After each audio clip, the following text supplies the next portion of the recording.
Welcome to the Leadership Decoded podcast. Here, we provide you practical techniques to help you lead at your very best at work and in your everyday life. I'm your host, Dr. Will Ramey, a former U.S. Army officer and combat veteran, a current leadership and team development workshop facilitator, and executive education adjunct professor. Today, we're diving into a topic known as deep work, and it's based on the book Deep Work by Cal Newport. In an age where distraction is rampant, Newport flips the narrative by celebrating the power of its opposite, the power of focused, uninterrupted work. In this episode, we're going to discuss how do you cultivate a deep work ethic that can yield massive benefits, and how you can transform your mind and set up some routines and rituals to support this powerful skill. Let's dive in. This episode is brought to you by Sweat Tent, the industry leader of the portable at-home wood-burning sauna. Being a leader can be stressful. That's why I've been a sauna user for many years. Did you know that consistent sauna usage 3 to 4 times a week not only relieves stress and improves sleep, but it also enhances your physical well-being and fosters mental resilience and cognitive clarity to be a better leader? And you no longer have to go to a crowded gym or buy one of those expensive and bulky at-home setups to experience the benefits of a sauna. Sweat Tent is the most portable and affordable at-home sauna on the market. The setup takes minutes and can reach 200 degrees in under 30 minutes. Harness the power of the Sweat Tent sauna to lead with clarity and poise. Sweat out stress, ignite creativity, and emerge a more focused leader. All Leadership Decoded listeners will receive $100 off when you use code LEAD100. Visit sweattent.com today to get $100 off your purchase with code LEAD100 at checkout. Again, that's sweattent.com to get $100 off with code LEAD100. Sweat Tent, improving your ability to lead at work and in your everyday life. This episode is brought to you by C&G Tutoring. Founded by Janelle and Chris Seaton, C&G Tutoring is Northeastern Pennsylvania's leading tutoring service. Our experienced, state-certified tutors provide personalized, one-on-one sessions tailored to each student's unique learning style. From math and science to reading, writing, and even Spanish, we cover it all. We also offer top-notch SAT prep designed to help students sharpen the skills they need to achieve their goals on the SAT. Join the countless families who trust C&G Tutoring with award-winning educators and a 5-star parent rating. We offer in-person and virtual tutoring using 21st century learning techniques. Visit cngtutoring.com today and start your child's journey to academic excellence. C&G Tutoring, ignite your mind. This episode is brought to you by Fit AF. As a leadership coach, I understand the importance of fueling both body and the mind. Balancing coaching sessions, workshops, and personal development can be demanding, and that's where Fit AF steps in. Fit AF offers an ever-changing menu crafted by top chefs and nutrition experts to ensure you're getting the best quality meals. Their diverse selection caters to various dietary preferences and needs, including keto, paleo, vegetarian, vegan, gluten-free, and more. As a valued listener, enjoy an exclusive offer. Get 20% off your first order of 7 meals or more by using code LEADER at checkout at fitafnutrition.com. Again, that's code LEADER for 20% off your first order of 7 meals or more at fitafnutrition.com. The ability to stay focused in an office these days, or even at home these days, is almost impossible unless you intentionally and explicitly set yourself up to do so. So think about it. If you're a leader of a team, how many times a day do you get distracted? Knock, knock, knock. Do you got a minute, boss? Ding, ding, ding. Emails come in. MS Team meeting, Zoom meeting comes on, emails in the background, things are popping off. Do you have time to sign this? Do you have time to do this? Hey, do you have a minute? I want to talk about X. Your day is filled with distractions. It's filled in a fast-paced, unplanned, unknown environment. So how can you take time to think about things like strategy, to really get deep into understanding and defining projects that you need to get on the plate and get off of the execution starting blocks? How do you take time to think about and craft a carefully crafted memo or communication for your team? Or how do you take time to prep for a deep, meaningful conversation you want to have with a team member? It's being able to be intentional and set up yourself in your rituals and routines to take the time to focus on deep work. And deep work are the tasks that you have as a team leader that you need 4 to 5 hours of time uninterrupted and dedicated to this. And Cal Newport's book, Deep Work, is based on these principles of being able to set yourself up for success, to focus deeply, and how to move yourself away from the shallow work where you are constantly being interrupted. And the shallow work are things like your managerial tasks, these 15 to 20 minute increments of review this, sign that, sign off on this, approve this, write a quick email up, move things forward, check in with people, small things. You're going to have those tasks. But in today's work environment, how do you eliminate or mitigate or minimize distractions so you can focus deeply and get more done in that amount of time? And get to the deeper tasks that require your mental capacity and your full cognitive load to move things forward. So the first block here is working deeply. The principle of working deeply. Newport argues that deep work, the ability to focus without distraction on a cognitively demanding task, is becoming increasingly rare. It's also becoming more valuable in our economy. So think about this. In a knowledge-based environment, being able to communicate, being able to think critically, being able to think creatively require full cognitive load for you as a leader.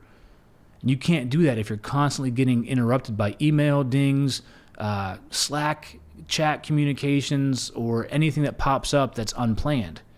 So to overcome this distracted environment, you've got to be able to work deeply. So first, ritualizing your work, creating routines and creating rituals that signal the start of deep work.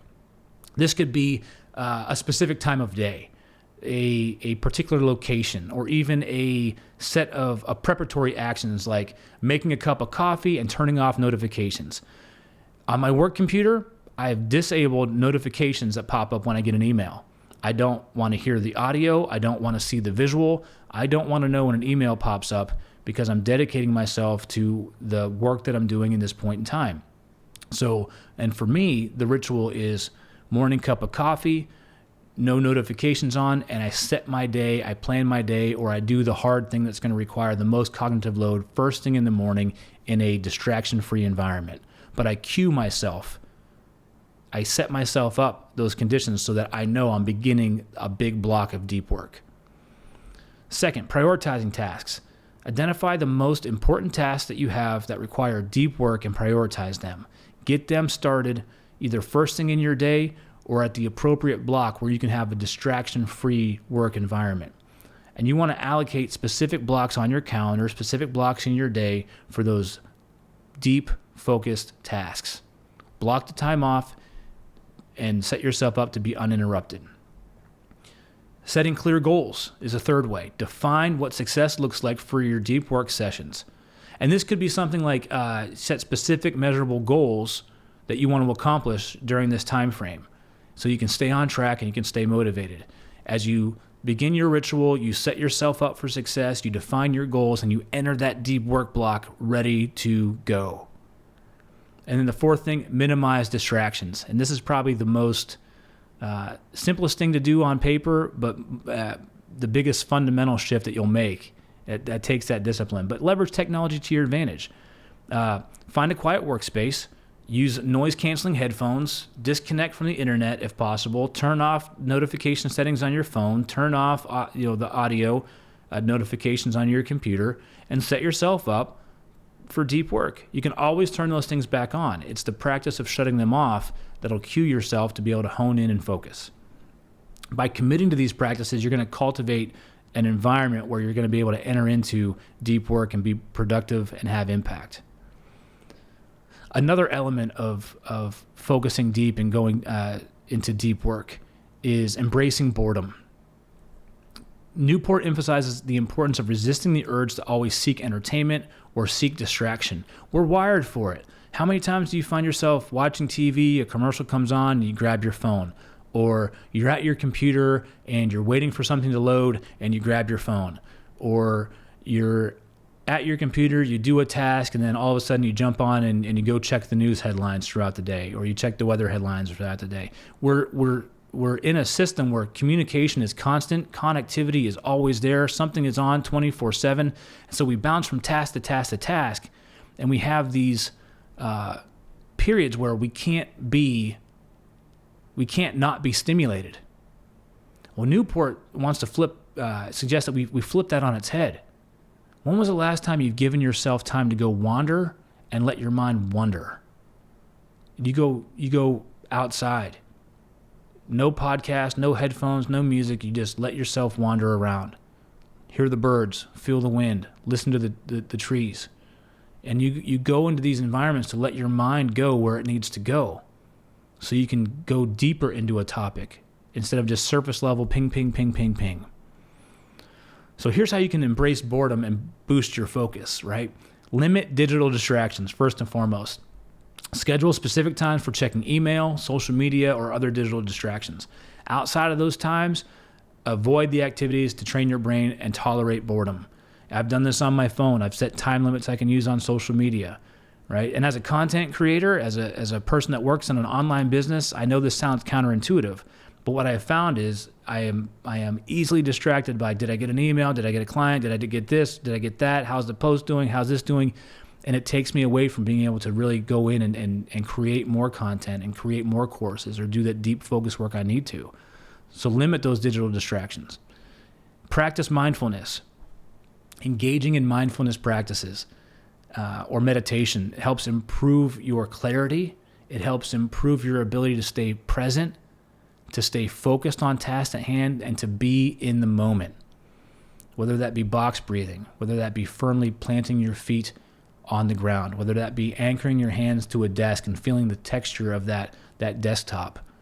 Bring yourself back to where you are right now and be in the moment where you're intended to be.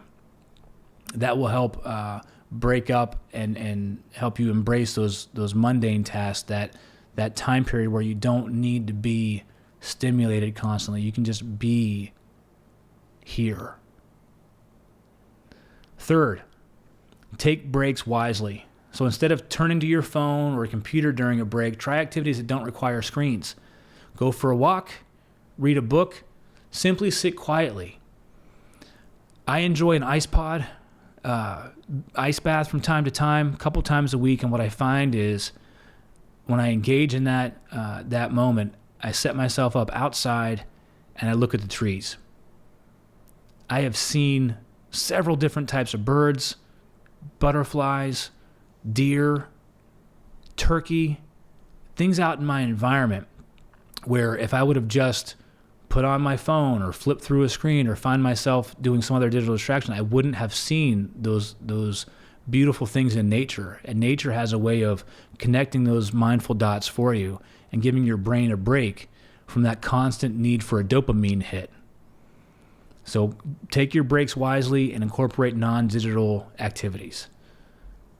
So when you embrace boredom, it helps strengthen your focus muscle. It makes it easier to engage in deep work. It makes it easier to stay on task because you're present for it. Now let's explore next, moderating social media.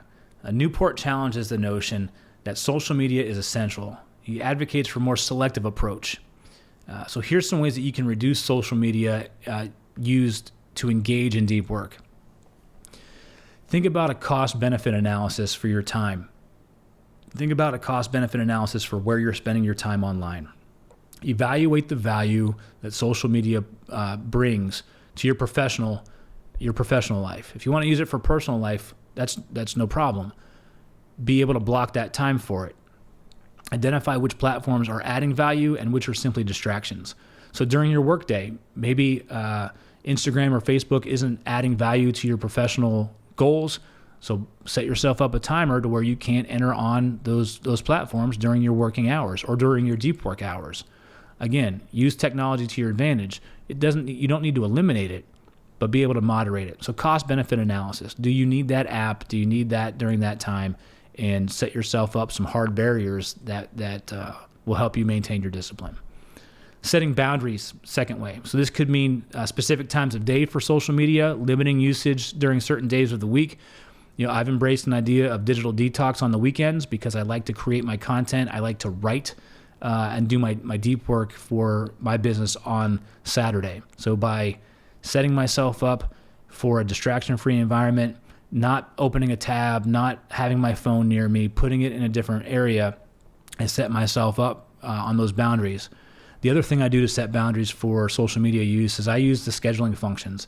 I write my posts in batch, I schedule them to drop in batch, and I don't worry about them much from that point on, except for a block of time during the day where I want to check that post and engage with the people who are engaging with my content. Because to me, it's important to take and build those connections with the people that are engaging with my content. But I don't do it constantly. I do it during a specific block of time.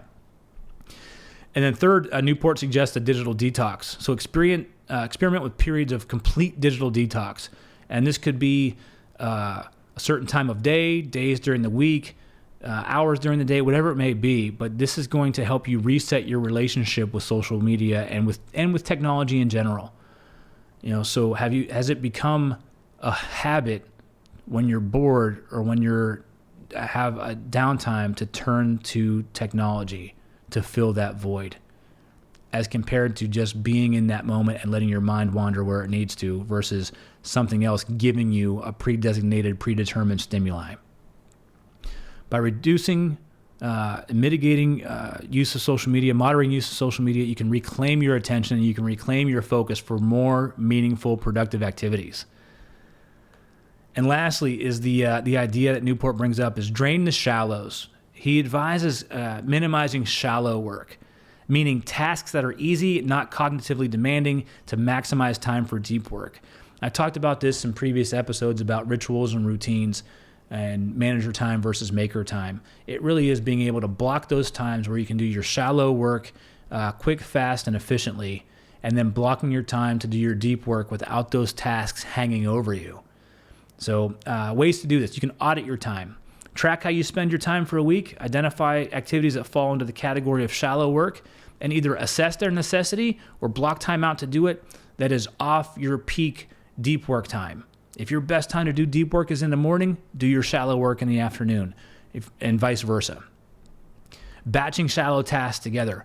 This is going to help you gain efficiency as well. When you group those tasks together, you're in the mental state to do your shallow work. So this prevents these tasks from interrupting your deep work time. You may find yourself in a deep work block, and then all of a sudden a shallow task pops into your mind.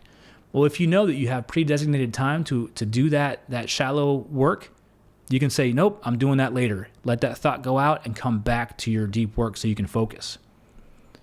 Delegate and automate. Delegating shallow tasks where possible, or using technology to automate them. This frees up more time for your deep work. So like I said, the shallow work, I got to post on social media, or I got to respond to something. See what you can do. See what you can use. Leverage technology to do that for you during that designated time, and then you don't have to be the one involved. You can set it up, you can set it and forget it, and then you can move forward so it's not a distraction anymore. And lastly, setting boundaries. Be clear about your availability for meetings. Be clear about your interruptions. Protect your deep work time by communicating your schedule to colleagues. An example from the book that Cal Newport wrote was Adam Grant. And in the book, he references Adam Grant, world-renowned researcher, professor at UPenn. He blocks all of his teaching time into the fall semester so that he can use the rest of his time throughout the year to do his deep work, research, writing. He even comes into the office and uses an out of office to signal that he's doing deep work during this block of time. So he has embraced these elements of Cal Newport's book, and he's putting them into action. So where your time allows, where your boundaries allow, set yourself up to do that. By setting yourself up for success, embracing the principles of deep work, which again, working deeply, embracing boredom, moderating social media, and batch processing your shallow tasks, these practices will help you cultivate a deep work ethic and will help you reclaim your time so that you can focus deeply where you need to. You'll find yourself being more productive, you'll find yourself being more committed, and you'll find yourself having more impact in the work that you do. In an age of distraction, the ability to focus deeply is a powerful and valuable skill. I want to thank you for tuning in to the Leadership Decoded podcast here in the Loop Internet Studio. If you liked today's episode, if you found value in today's episode, download it, save it, share it with a fellow leader. Knowledge is power. Sharing knowledge helps everybody lead at their very best each and every day. We want to hear from you. So give us a like, send us a comment, give us a review. Let us know how we're doing. We're here to serve you, to help you lead at your very best. If you have an idea for an episode, if you have a comment, question about leadership, send it in so we can answer it, because we're here to serve. And if you're an organization or team that's looking for leadership or team development, I want to work with you. I provide custom-made, highly impactful, creativity-infused team and leadership development learning experiences. We'll work together to solve your business needs and help your team develop leadership capabilities like no other. You can connect with me on LinkedIn at Dr. William Ramey, on Instagram at Leadership Decoded Pod. You can email me at will@onthestacks.com or check out my website, drwilliamramey.com. I'm here to serve. I'm here to help. Thanks for tuning in to Leadership Decoded. I'm your host, Dr. Will Ramey, and I'll see you the next time you press play.